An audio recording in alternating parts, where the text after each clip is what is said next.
If you think chats, folders, and GPTs are basically the same thing, you're leaving a lot of power on the table.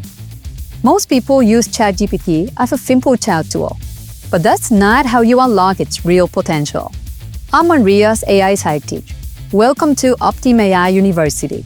Short, practical lessons to help you actually use AI the right way. Your chats are like the conversations you have every day with friends, family, clients, or colleagues. Some conversations are casual. You ask a question, you get an answer, and you move on. But sometimes a conversation turns into a topic, something important that you want to come back to, refine, and build on. That's where the difference between a chat, a folder, and a GPT really matters. A chat is temporary thinking. It's great for brainstorming, clarifying ideas, or exploring something new. A folder is about continuity with intention. It helps you group related conversations and content around the same topic, especially when that topic matters.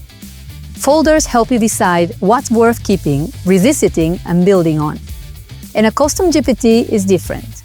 That's when you bring in an expert, one that understands your context, your voice, and the foundation of what you're working on.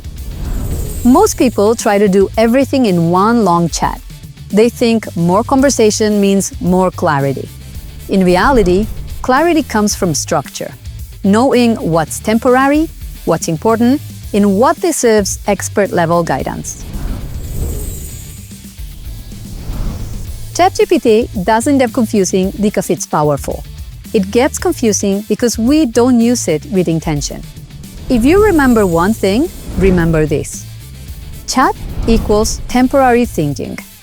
Folder equals continuity with intention. GPT equals expert companion. That's the real difference. And that's how ChatGPT starts working for you.